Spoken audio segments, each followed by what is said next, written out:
ಒಂದುಳಿಯ ದನದ ಮಾಧವರೊಡನೆ ಕೇಳು ಮಠದೊರಕ ಹೋಗಾವು ಮುಂದರಿದು ಮಾತಲವು ಮುಖವಾಗಿ ಸಾಗಿದರು ಯಮನ ಭಕ್ತನಾಗಿ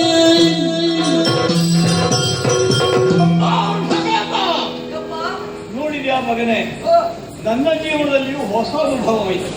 ದಕ್ಷಿಣಾಪಥವಾಗಿ ಸಾಗಿದ್ರೆ ಈ ಮನವರು ಈ ಪಾಂಡ್ಯ ದೇಶದಲ್ಲಿ ಸೋಲು ಖಬರಿಸಿ ನನ್ನಿಂದ ಅಪ್ಪಣೆಯನ್ನು ಹೊಂದಿ ಹೋದಂತ ರಣಪಂಡಿತರೆಲ್ಲ ಈ ಕಾಲಕ್ಕೆ ಸೋತು ಧರೆಯಲ್ಲಿ ಉಳಿದವರಿದ್ದಾರೆ.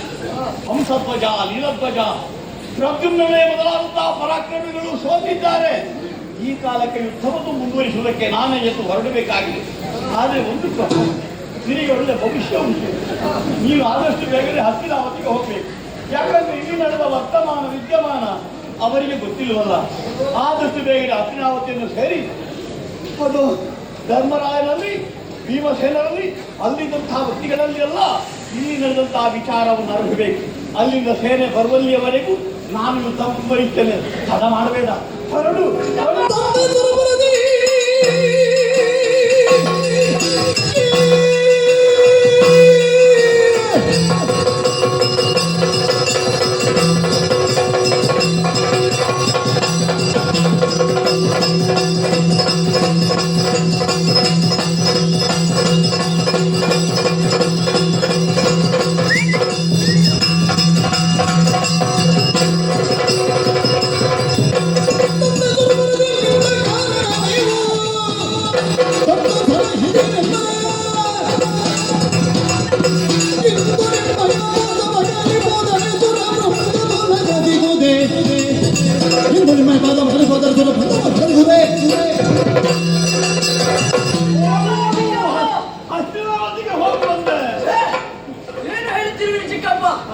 ನನ್ನ ತಂದೆಯವರು ತೀರಿಕೊಂಡ ನಂತರ ಆ ವಿಚಾರ ನಿಮಗೆ ಅರಿತ ನಂತರ ನನ್ನನ್ನು ಅತಿ ಪ್ರೀತಿಯಿಂದ ತಂದೆ ತಾಯಿ ಸ್ಥಾನದಲ್ಲಿ ನಿಂತು ಸಾಕಿ ಸಲಹಿದ್ದೀರಿ. ಇಲ್ಲಿಯವರೆಗೆ ನಿಮ್ಮ ಜೊತೆ ಇದ್ದು. ಹೌದು ಚಿಕ್ಕಪ್ಪ, ಆದರೆ ನಿಮ್ಮನ್ನು ಈ ಕಷ್ಟ ಕಾಲಕ್ಕೆ ಒಬ್ಬಂಟಿಯಾಗಿ ನಾನು ಅರಿತು ಹೋದರೆ ಆ ದೇವತೆಗಳು ನನ್ನನ್ನು ಮೆಚ್ಚುವರೆ. ಹಾಗಾಗಿ ಕಷ್ಟದಲ್ಲಿರುವಂತಹ ನನ್ನನ್ನು ಬಿಟ್ಟು ಹೋದೆ ಅಂತಾದ್ರೆ ದೇವತೆಗಳು ಮೆಚ್ಚಲಿಕ್ಕಿಲ್ಲ. ನಿನಗೆ ಜನ್ಮ ನೀಡಲಿಲ್ಲ, ಅಪ್ಪನ ಮೆಚ್ಚಲಿಕ್ಕಿಲ್ಲ. ಹರಿದ ಅಂತ ಹೇಳುದ ನೀನು. ಹಾಗಾಗಿ ನಿಮ್ಮನ್ನು ಬಿಟ್ಟು ಹೋಗುವ ಮಾತಿಲ್ಲ. ಅವ ಬರ್ತಾ ಇದ್ದಾನೆ, ಬಬ್ರು ಹೆದರಬೇಡಿ, ನಿಮಗೆ ಸೋಲು ಬಂದಿಲ್ಲ. ಈ ವಿಷಯಕ್ಕೇತು ನಿಮ್ಮ ಪಾಲಯದಲ್ಲಿರುವಾಗ ಸೋಲೆಂಬುದು ನಿಮಗೆ ಬರಬಾರದು. ಹಾಗಾಗಿ ನೀವೊಂದು ಅಪ್ಪಣೆಯನ್ನು ಕೊಡಿ. ಇರುವ ಸೇನಾಧಿಪತಿಗಳನ್ನು ತಡೆದ್ರು ನೀನು ನಮ್ಮ ಮನೆಗೆ ಗೊತ್ತು. ನೀನು ಹೋಗಿಯೇ ನೀನು ಹೊರಡದೆ ಬಿಡುವುದಿಲ್ಲ. ಅದಕ್ಕೆ ಮಗನ ಕ್ಷಾತ್ರವಲ್ವೇ? ಕ್ಷಾತ್ರ ರಕ್ತ ಹರಿಯುತ್ತಿರುವುದು ನಿನ್ನಲ್ಲಿ ಕರ್ಣನ ವೀರೋಚಿತವಾದ ರಕ್ತ. ಆದಿತ್ತು ಕಂದ, ಹೋಗು. ಆ ಬಬ್ರುವಾಹನಿಗೆ ಸರಿಯಾದಂತಹ ಉತ್ತರವನ್ನು ಕೊಡು. ಹೋದಲ್ಲಿ ಬಂದಲ್ಲಿ ಭಗವಂತನಾದಂತಹ ಶ್ರೀಹರಿ ನೀನನ್ನು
ಕೆಲಸ ಮಾಡು. ಹೇಳು. ನಮ್ಮ ಜೊತೆ ಬಾ.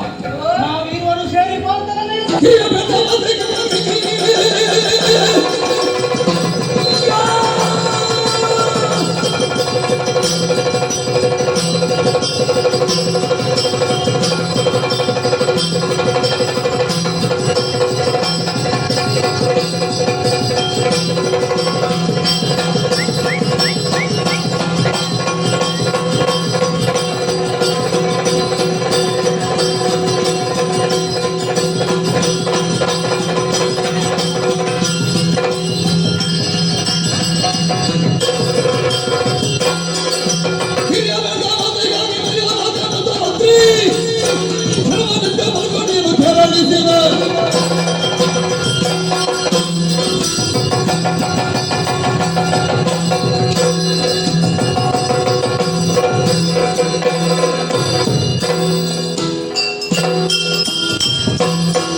ಸಚಿವನದ ಬಾವಿ ಎಳೆದು ದಿಗಂಗ ಎಂದು ಅಮ್ಮೈಸಿ ಚೋಕಿಸಿದನು.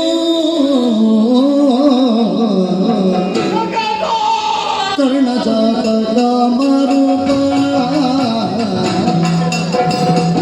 ಮಹಾನವ ಪ್ರತಾಪ ವರ್ಣರಾಜನ ಪೂರ್ವ ವೀರನುಂಟೆ ಕಂದ ಶಾಪವಚನವಲ್ಲಂಥ ಪಾಪನಾಮಗುಂಟೆ ಈ ಪರಿಯೊಳ್ಳಡಿದ ಮೇಲೆ ಯಜ್ಞವೇದ ಕಿಂದು ಕರ್ಣಜಾತಕ ಮನೋಪ ಮಗನೇ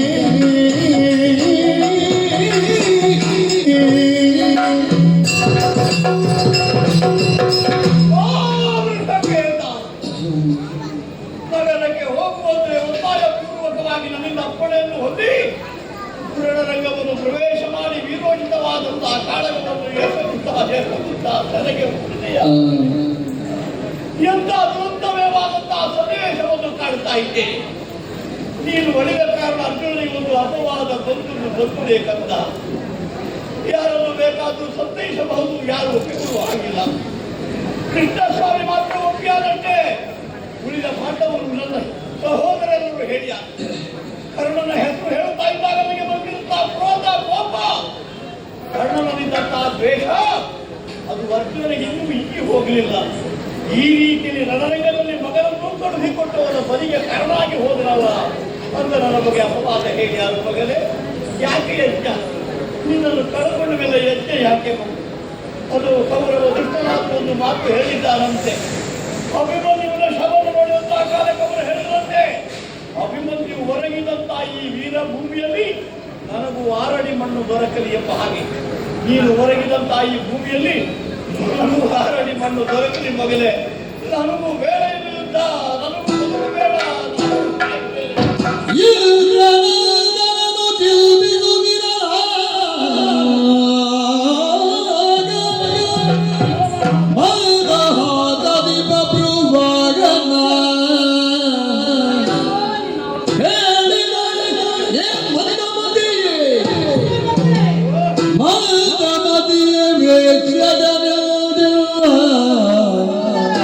ಜರಿದೆಯ ಮಾತೆಯ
ಆದ್ರೆ ಇಂದಿನ ದಿವಸಕ್ಕಾಗುವಾಗ ನಿನಗೂ ಕೂಡ ಇಂತಹ ಪರಿಸ್ಥಿತಿ ಬಂತಲ್ಲ, ನೋಡುವುದಕ್ಕಾಗುವುದಿಲ್ಲ ನನಗೆ. ರಣಕ್ಷೇತ್ರದಲ್ಲಿ ಬಂದು ಯುದ್ಧದಲ್ಲಿ ಮರಿದವರಿಗೆ ಬೇಕಾಗಿ ಈ ರೀತಿಯಾಗಿ ಅಳ್ತಾ ಇದ್ದೀಯ. ನಿನ್ನಂತವರಿಗೆ ಭೂಷಣ ಬೇಕು. ಇದು ಯಾಕಾಯಿತು ಬಲ್ಲಯ್ಯ? ಸರಿಯಾಗಿ ಯೋಚಿಸಿ. ಒಬ್ಬ ಕಾಣಿಕೆ ಒಪ್ಪಿಸಿದಂತಹ ಸಂದರ್ಭದಲ್ಲಿ ಅಮ್ಮನಿಗೆ ಏನು ಹೇಳಿದೆ? ಬೇಡದ ಮಾತುಗಳಿಂದ ನಿಂದಿಸಿದೆ. ಪರಿಣಾಮವಾಗಿ ನಿನಗೆ ಅಧಿಕಾರಿಗೆ ಸೋಲನ್ನು ಅನುಭವಿಸುವುದಕ್ಕೆ ಸಾಧ್ಯ ಆಯಿತು. ಆದ್ದರಿಂದ ಹೇಳ್ತಾ ಇದ್ದೇನೆ, ಪರಮ ಪತಿವ್ರತೆಯಾಗಿರುವಂತಹ ಚಿತ್ರಾಂಗದ ದೇವಿ, ಪತಿವ್ರತೆಯರ ಸಾಲಿನಲ್ಲಿ ಮುಂಚೂಣಿಯಲ್ಲಿರುವಂತಹ ನನ್ನ ತಾಯಿ, ಅವರಿಗೆ ಅಪವಾದ ಹೇಳಿದೆಯ. ಮಾತೆಯನ್ನ ಚಿತ್ರಾಂಗದೆ ಮಾನಿನಿಯರಲು ವಿಖ್ಯಾತೆ. ನೀನು ವೃಷಕೇತನನ್ನು ಕೊಲ್ಲುವುದಕ್ಕೆ ನಿನಗೆ ಸಾಧ್ಯ ಇಲ್ಲ ಎನ್ನುವಂತಹ ಕಾರಣಕ್ಕೆ ಬೇಕಾಗಿ ನನ್ನ ಒಂದು ಯುದ್ಧಕ್ಕೆ ಬಿಟ್ಟು ಅವರಿಗೆ ಕೊಲ್ಲುವಂತಹ ಪ್ರಯತ್ನವನ್ನು ಮಾಡಿದೆ. ಯುದ್ಧವನ್ನು ಮುಂದುವರಿಸುವುದಕ್ಕಾಗುವುದಿಲ್ಲ ಅಂತಾದ್ರೆ ಒಂದು ಕೆಲಸ ಮಾಡು, ಅದು ಬಾಳನ್ನು ಬಿಸಾಡು, ಸೀರೆ ಇಟ್ಟುಕೋ, ಕೈಗೆ ಬಾಯಿ ತಟ್ಟುಕೋ, ಹೋಗಿ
ಮಗನಾದವರು ಶಕೇತನ ಅಡಿಗಳಲ್ಲಿ ಹಾ. ಮನೆಗಳಿಗೆ ತುಪ್ಪಿಸಿದೆ ಅಂತಾದ್ರೆ ಹಾ. ಪಚಾರಿಸುವ ಹಾ. ಮಾನವರಲ್ಲಿ ಯಾರು ಇದ್ರು ನನಗೆ ನಿನ್ನೊಂದು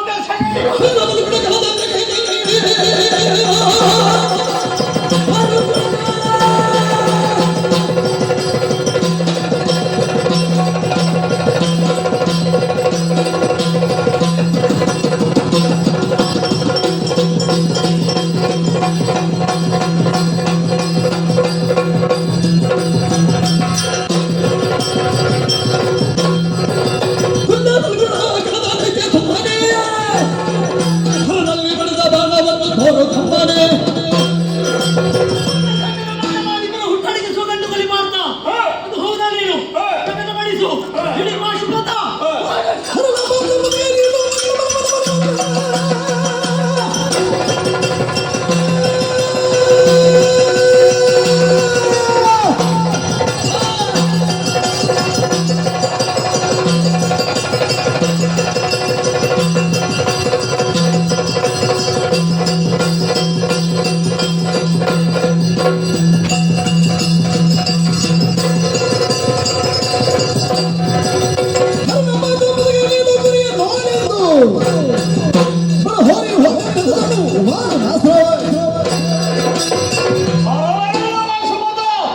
ನಿನ್ನಂತ ಸಾಮಾನ್ಯರನ್ನು ಕೆಳಹುವುದಕ್ಕೆ ಅಗತ್ಯವಿಲ್ಲ ಬುದ್ಧಿಗಳ ಮೂಲಕವಾಗಿ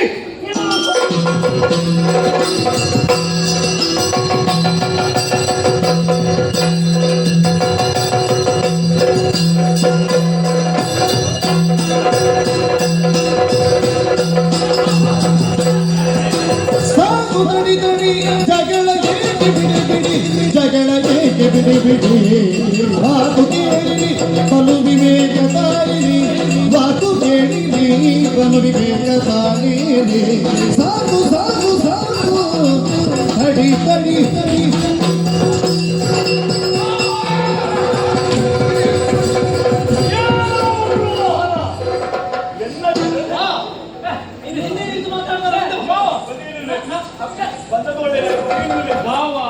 ನೀನು ಯಾವತ್ತೂ ನನ್ನನ್ನು ಮಧ್ಯ ಧರಿಸುವವ ಇವತ್ತು ಹೇಳಿದ್ದು ಬದಿಗೆ ನಿಲ್ಬೇಕು ಬಾವ ಯುದ್ಧಪೂರ್ಣ ನಿನಗೆ ಸಿಕ್ಕ ಯುದ್ಧಪೂರ್ಣ ಆಗಲಿಲ್ಲ ನಿನಗೆ ಕೋಪವ ಸಿಟ್ಟು ನಿನ್ನದೇ ಅಲ್ಲ ಮತ್ತೆ ಮಾವನಲ್ಲಿ ಬಾವ ಏನು ಮೊನ್ನೆ ಮೊನ್ನೆ ಹುಟ್ಟಿದವ ಈಗ ಈಗ ಈಗ ಹುಡುಗರನ್ನು ಕಂಡಾಕ್ಷಣ ನೀನು ಈ ರೀತಿಯಾಗಿ ರೊಚ್ಚಿಗೆದ್ರೆ ನಿನ್ನ ಈ ಹಿಂದಿನ ಹುಡುಗಾಟಿಕೆಯ ಬಗ್ಗೆ ನೀನು ಯೋಚನೆ ಮಾಡಬೇಕೋ ಬೇಡು ಅವ ಹುಡುಗ ಎನ್ನುವಂತಹ ನೆಲೆಯಲ್ಲಿ ಹುಡುಗಾಟಿಗೆ ನಾನು ತಪ್ಪಿದ್ದೇವ ಗುರು ಹಿರಿಯ ಗೌರವ ಕೊಟ್ಟೆ ನಾವು ಹಾ, ಇಲ್ಲಿ ನಡೆಯುತ್ತಿರುವುದೇನು ಯುದ್ಧ ಕದನ ಕದನ ಸಂಗ್ರಾಮ ಇದು ಯುದ್ಧ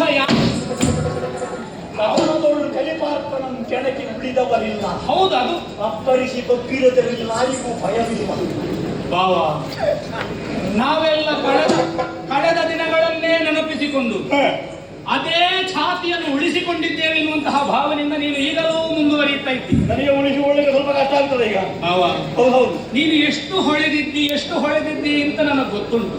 ಆದ್ರೆ ಈ ಹುಡುಗನ ಮುಂದೆ ಹೊಳೆಯಬೇಕಾದವ ನೀನಲ್ಲ, ಅವನೇ. ಯಾಕೆ ನನ್ನ ಕಣ್ಣ ಮುಂದೆ ನನ್ನ ಮಗ ಬರೀಬೇಕು ಈಗ ಯುದ್ಧ ನಡೆಯಬೇಕಾದದ್ದು ಯಾರ ಮಧ್ಯೆ? ಕಡು ವಿರೋಧಿ ಮತ್ತು ನಿನ್ನ ಮಧ್ಯೆ. ನಮ್ಮ ಕುದುರೆ ಕಟ್ಟಿದ ವಿರೋಧಿ ಅಲ್ವೇ? ಈಗ ಉತ್ತರ ಧ್ರುವಕ್ಕೂ ದಕ್ಷಿಣ ಧ್ರುವಕ್ಕೂ ತಾಕಲಾಟ ಪ್ರಾರಂಭ ಆಯಿತು ಅಂತಾದ್ರೆ ಪ್ರಪಂಚ ಉಳಿದೀತ ಬಾವ. ಇದು ಉತ್ತರ. ಈಗ ನೀನು ಉತ್ತರ ಅವ ದಕ್ಷಿಣ ಅಂತ ನೀ ಭಾವಿಸಕೂಡದು. ಪೂರ್ಣ ದಕ್ಷಿಣ ಅಲ್ಲ, ಸ್ವಲ್ಪ ದಕ್ಷಿಣ ಅಷ್ಟೇ. ಪ್ರಾರಂಭ ಹೀಗಾಗಕೂಡದು ಎನ್ನುವ ಕಾರಣಕ್ಕೆ ಬೇಕಾಗಿ ನಾ ಮಧ್ಯಪ್ರವೇಶ ಮಾಡಿದ್ದೇನೆ. ಇವ ಯಾರು ಅಂತ ಗೊತ್ತಾಗಲಿಲ್ಲ. ಯಾವ ಅಪ್ರಾಣ ಅಂತ ಹೇಳ್ತಾರೆ. ಅಪ್ರಾಣ ಅವನ ಕಣ್ಣು ನೋಡು, ಏನಾಗಿದೆ? ಅವನ ಹುಬ್ಬು ನೋಡು, ಅವನ ಮೂಗು ನೋಡು. ನಿನ್ನ ಕಣ್ಣು ಹಾಗೆ ಉಂಟು. ನನ್ನ ಹುಬ್ಬಿನ ಬಗ್ಗೆ ಕೆಲವರು ಆಕ್ಷೇಪ. ಹೌದಾ? ನಾನು ಯಾರಿಗೂ ಒತ್ತಾಯ ಮಾಡುದು ಹೀಗೆ ಇರಬೇಕು ಅಂತ. ನನಗೆ ಹೀಗೆ ತೋರಿದಾಗ ಅವನ ಹುಬ್ಬು ಹಾಗೆ ಉಂಟು. ನಾನು ಯಾರ ಬಗ್ಗೆ ಆರೋಪ ಮಾಡಿದ್ದೇನೆ ಹೀಗೆ ಬರಬೇಕು. ಆದ್ರೆ ಅವ ನಿನ್ನನ್ನೇ ಈಗ ಅನುಸರಿಸ್ತಾ ಇದ್ದಾನೆ. ಯಾಕೆ ಬಲ್ಲೆ? ಯಾಕೆ ನಿನ್ನದ್ದೇ ಛಾಯೆ ಅಲ್ವವ. ಅವಾಗ ಕುಣಿತವೇ ನಗ ಇದೆ. ಅವನಲ್ಲಿ ಇರುವುದು ಶಶಿಧರನ ತತ್ವ. ಇಷ್ಟು ಹೇಳಿದ ಬಳಿಕ ಇದೆಂತ ವ್ಯಾಪಾರ? ಶಬ್ದ ಮಾಡಿ, ಇದು ವ್ಯಾಪಾರ ಅಲ್ವಲ್ಲ ಬಾವ. ನಾನು ಬಿಲ್ಲು ಎಲ್ಲಿ ಊರಿಯಲ್ಲಿ ನಾವು ಸ್ವರ್ಗಧಾಮದಲ್ಲಿ ಬಿಲ್ಲು ಊರಿದವ. ಅಲ್ಲಿ ಊರಿದ್ದನ್ನು ನಾವು ಒಪ್ಪಿಕೊಂಡು ನಾಲ್ಕು ಲೋಕಗಳಲ್ಲಿ ವಿಜಯ ಧ್ವಜ ಹಾರಿಸಿದವ ನಾನು ಗೊತ್ತಾ ನನಗೆ ವಿಜಯ. ನೀ ವಿಜಯನೇ, ಹಾ. ಆದ್ರೆ ಇವ ನಿನ್ನ ಮಗ ಅಂತ. ಯಾರು ಅಲ್ಲ ಅವರದ್ದು ಹೇಳಿದ್ರು ಅವಾಗ. ಹೌದಾ? ಅದಕ್ಕೆಲ್ಲ ಆಕ್ಷೇಪ ಹೇಳಿ ಸಮಾಧಾನ ಕೊಡ್ತೆ. ಅದು ಈಗ ಬಂದ ನೀನು ಕೂಡ ತಂದೆ ಅದು ಹೇಳುವವರೇ ಹೇಳಬೇಕು. ಹಾ. ನಾ ಹೇಳಿದ್ದನ್ನು ನೀ ಕೇಳುತ್ತಿ, ಅಲ್ಲ, ಅದು ಸತ್ಯವೂ ಆಗಿರ್ತದೆ. ನಾನು ಕೇಳ್ತೀನಿ, ನೀನು ಸುಳ್ಳು ಹೇಳುವ. ನನಗೆ ನೆನಪುವುದಿಲ್ಲ ಆಗಿರೋ ಕಥೆ ಎಲ್ಲ. ಅದು ಹಾಗೆ ಬಾವ, ಈ ಹೋದಲ್ಲೆಲ್ಲ ಮದುವೆ ಆಗಬೇಕು. ಎಷ್ಟು ಮದುವೆ ಆಗಿದೆ, ಮಕ್ಕಳೆಷ್ಟಿದ್ದಾರೆ, ಇನ್ನೂ ಹಾಗೆ ಲೆಕ್ಕ ಇಡುವುದಕ್ಕಾಗುವುದಿಲ್ಲ. ನೀನು ನಿನ್ನ ಕಥೆ ಹೊರದ ಹೇಗೆ ಅಲ್ಲ, ನನ್ನ ಲೆಕ್ಕ ಹೇಳಿದ್ದನ್ನು ಜಗತ್ತು ಒಪ್ಪಿಕೊಳ್ಳುತ್ತದೆ. ಯಾಕಂತ ಹೇಳಿದ್ರೆ ಅವರೆಲ್ಲ ಮದುವೆ ಆದ ನೀನು ನಾ ನಿತ್ಯ ಉಂಡರೂ ಉಪವಾಸಿ, ನಾ ಎಷ್ಟೇ ಮದುವೆ ಆದರೂ ಬ್ರಹ್ಮಚಾರಿ. ಅದು ನನ್ನನ್ನು ನೀನು ಅನುಸರಿಸಿ ಬರಬೇಡ ಬಾವ. ನಾಳೆಲ್ಲ ಹುಡುಕಿಕೊಂಡು ಹೋದನಂತೆ 16,008 ಮಂದಿಗಳ ಅಂತಃಪುರ ಮುಗಿದ ಮೇಲೆ ಒಂದು ಕಟ್ಟೆ ಕಾಣಿಸಿದಂತೆ. ಆ ಕಟ್ಟೆಯಲ್ಲಿ ಕುಳಿತಿದ್ದಂತೆ, ಹೀಗೆ ತಪಾಸಣೆ ಮಾಡಿ ಯೋಗದಂತೆ. ಯೋಗೇಶ್ವರ ದೃಷ್ಟ ಅಂತ ಹೇಳಿದಂತೆ. ಅದು ನಿನಗೆ ಸಾಧ್ಯ ಆಗುತ್ತದೆ. ಹಾಗೆ ನಿನ್ನ ಮಗ ಮದುವೆಯಾದ ಕಥೆ ನನಗೆ ನೆನಪಾಗಬೇಕು. ಮದುವೆ ಆದದ್ದನ್ನು ನೆನಪಿಟ್ಟುಕೊಳ್ಳಬೇಕು. ಪ್ರತಿಯೊಂದು ಘಟನೆಗಳನ್ನು ನೆನಪಿಸಿಕೊಳ್ಳುವ. ಹೌದಾ? ಹೌದು. ಈ ಮರೆವು ನಿನಗೆ ಆವರಿಸುವುದಕ್ಕೆ ಕಾರಣ ಏನು ಗೊತ್ತಾ? ಸುರನದಿಯ ಶಾಪದಲ್ಲಿ ಆಗಿದ್ದು ಪರಿಭವವು ನಿನಗೆ ಮುದರೆ.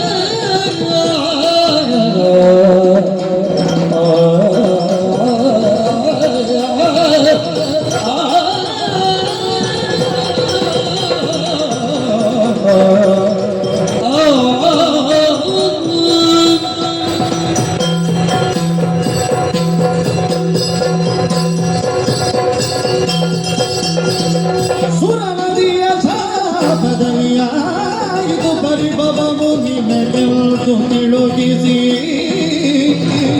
ತರಳನಲ್ಲಿ ತಪ್ಪಿಲ್ಲ, ಈ ತರಳನಲ್ಲಿ ತಪ್ಪಿಲ್ಲ ಎನ್ನುತ್ತ ತೋತರತಿಯನು. ತರಳನಲ್ಲಿ ತಪ್ಪಿಲ್ಲ ಎನ್ನುತ್ತ ತೋತರತಿಯನು. ಸುರನದಿಯ ಶಾಪದಲ್ಲಿ ಆಯಿತು ಪರಿಭವವು ನಿನಗೆ ಮುಳುಗಿಸಿ.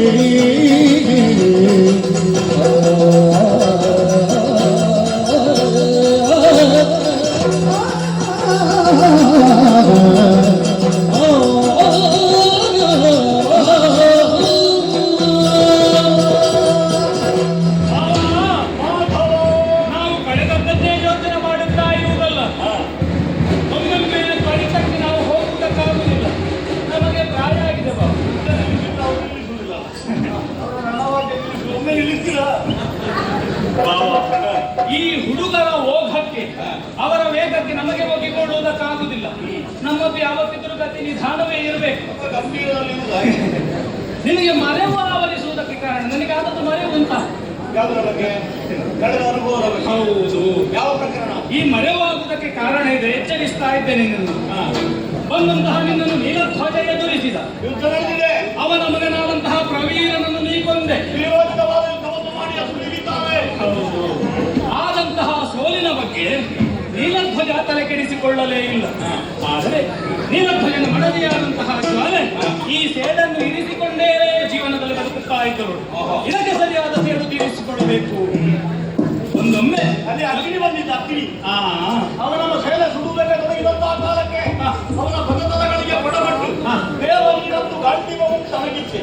ಭಾವಿಸಲು ಪಾಂಚಾಲ ನಿಗಳು ಭವಿಷ್ಯಗಳು. ಈಗ ಹತ್ತಿರದ ಬಾಂಧವ್ಯಗಳು ನಮ್ಮ ಸೇನೆ ನಾಶ ಮಾಡ್ತಾ ಇದ್ದಲ್ಲ. ಬೇಜನ ಯುದ್ಧ ಮಾಡದೆ ಗೆದ್ದಿದ್ದೇನೆ ಅಂತ. ನನಗೆ ಎಲ್ಲಿ ಯುದ್ಧ ಮಾಡಬೇಕು, ಎಲ್ಲಿ ಯುದ್ಧ ಮಾಡಬೇಕು. ಆ ಭೀಕರ ಯುದ್ಧದ ಬಗ್ಗೆ ನಿನಗೆ ಅರಿವುಂಟು. ಆದ್ರೆ ಇದರ ವಿಷಯಕವಾಗಿ ನಿನಗೆ ಮರೆಯುವಾಗುವುದಕ್ಕೆ ಕಾರಣ ಒಂದರ್ಥದಲ್ಲಿ ಏನು ಬಲ್ಲೆಯ? ಏನು? ಸೇಡಿನ ಜ್ವಾಲೆಯನ್ನು ಇರಿಸಿಕೊಂಡಂತಹ ಜ್ವಾಲೆ ಇದನ್ನು ತೀರಿಸಿಕೊಳ್ಳಬೇಕೆನ್ನುವ ಹಾಗೆ ಕಾತರಳಾಗಿ ಇದ್ದಳು. ಒಂದೊಮ್ಮೆ ಗಂಗಾ ನದಿಯನ್ನು ಉತ್ತರಿಸುವಂತಹ ಪ್ರಮೇಯ ಒದಗಿ ಬಂದಂತಹ ಕಾಲದಲ್ಲಿ ಅಂಬಿಗನಿಗೆ ಎಚ್ಚರಿಸಿದಳು. ಗಂಗೆಯ ಒಂದೇ ಒಂದು ಬಿಂದು ನನ್ನ ಮೈಗೆ ಸೋಂಕದ ಹಾಗೆ ದಡದಾಡಿ ಜನ್ಮ ಜನ್ಮಾಂತರದ ಪಾಪ ದೂರವಾಗಿದೆ ಅಲ್ವೇ? ಅಂತ ಗಂಗಾ ಭವಾನಿ ಶುದ್ಧ ಸರಿದ ನನ್ನನ್ನು ಪರೀಕ್ಷಿಸಬಾರದು ಅಂತ ಅವರು ಯಾಕೆ ಬಯಸಿದರು? ಸಹಜವಾಗಿ ಅಂಬಿಗನಿಗೆ ಜೊತೆಯಲ್ಲಿ ಗಂಗೆಗೂ ಕೌತುಕವಾಯಿತು. ಮೇಲೆತ್ತು ಬಂದಂತಹ ಗಂಗೆ ಪ್ರಶ್ನಿಸಿದಳು ಜ್ವಾಲೆಯಲ್ಲಿ, ಯಾಕೆ ಹೀಗಾಡಿದೆ? ನೀ ಬಂಜೆ ಅಂತ ಆಕ್ಷೇಪಿಸಿದಳು. ಶ್ರೇಷ್ಠರಾದಂತಹ ಆಚಾರ್ಯ ಭೀಷ್ಮರಿಗೆ ಜನ್ಮವಿದ್ದಂತಹ ಗಂಗೆ ಬಂಜೆಯಾಗುವುದಕ್ಕೆ ಕಾರಣ ಇತರನೆಲ್ಲ ನನಗೆ ಭೀಷ್ಮ ಎನ್ನುವಂತಹ ಸುಪುತ್ರ. ಎಲ್ಲಿ ಅವನನ್ನು ವಧಿಸಿದಂತಹ ಪಾರ್ಥನ ಬಗ್ಗೆ ನಿನಗೆ ಯಾವ ದ್ವೇಷ? ಸಿಟ್ಟಿಗೆದ್ದಳು ಗಂಗೆ. ಅವಳು ಕೋಪಜ್ವಾಲೆಯಾಗಿ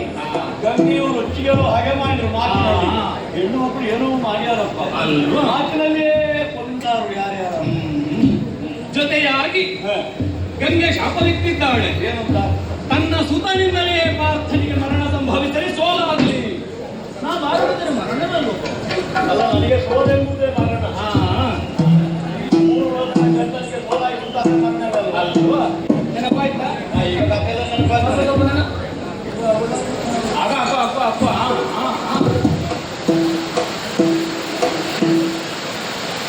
ಎಲ್ಲ ನಮ್ಮ ತಪ್ಪಲ್ಲ ಏನು? ಎಲ್ಲ ಅವರ ತಪ್ಪು. ಮನವು ವಿಜ್ಞಾನವನ್ನು ತಿರುಗಾಡಿದ್ದು, ಕೈಕಟ್ಟಿದ್ದು, ಈಗ ಮುಂದೆ ಬರ್ಲಿಕ್ಕಿಲ್ಲ ಬಾವ. ಈಗ ಹಿಂದೆ ಮುಂದೆ ಮಾತಾಡ್ತಾರೆ. ಇದೆಲ್ಲ ಕಳೆದು ಹೋಯ್ತು. ನಿನಗೊಂದು ದೀಪ. ನನಗೆ ದೀಪ ಸ್ವಲ್ಪ ದೂರ ಇನ್ನು ಅಂತರ ಇಟ್ಟು ಗಂಗಾವವನ್ನು ಶಾಪ ಕಾಣುವಂತ ದೇವರು ಹೇಳಿದ್ದಲ್ಲ.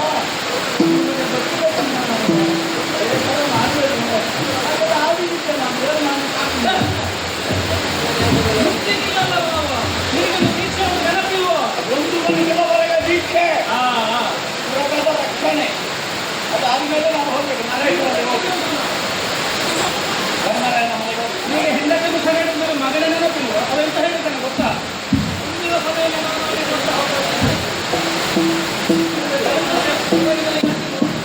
ಕಂಡಿದ್ದ? ಅದು ಬಿಟ್ಟಿದೆ. ಏನು ಹೇಳಿದ್ದಿಲ್ಲ? ತುಂಬಿದಂತಹ ಸಭೆಯಲ್ಲಿ ಯಥಾಮೂರ್ತಿ ನನ್ನ ಮಗ ಹೌದು ಎನ್ನುವ ಹಾಗೆ ಒಪ್ಪುವುದು. ಅವ ಹೇಳಿದ್ದನ್ನಲ್ಲ ಬಾವ. ಮಕ್ಕಳು ಕಾರ್ಯಕ್ರಮವಾಗಿ ನಮಗೆ ಸೋಲಿದೆ. ಮಕ್ಕಳಿಗಾಗಿ ಸೋಲುವುದು ಅಂತ ನಮ್ಮ ಪ್ರತಾಪನ ನಮ್ಮ ಮಕ್ಕಳಿಗಾಗಿ. ಹಾಗಾಗಿ ನಮ್ಮಂತ ನಮ್ಮ ಜೊತೆ ನಮಗೆ ಇರ್ತಾರೆ. ಇಷ್ಟೇ ಇದ್ದಾರೆ. ಕೆಲವರೆಲ್ಲ ಎದ್ದು ಹೋದ್ರು ಅಂತ. ಇನ್ನು ಸೇರ್ಲಿಕ್ಕೆ ಉಂಟು. ಎದ್ದು ಹೋದ್ರು ಅಂತ ಆಮೇಲೆ ಈಗ ಹೇಳ್ತಾ ಇದ್ದಾರೆ. ಒಬ್ರು ನನ್ನ ಕುಮಾರ ಹೌದು ಹೌದು ಹೌದು. ಅಲ್ಲಿಂದ ಅಪರಾಧ ಉಂಟು ಮಾಡಿ. ಅವರಿಗೆ ಸಾಮಾನ್ಯ ಅಮ್ಮನ ಬಗ್ಗೆ ನಾನು ಹೇಳ್ತೇನೆ.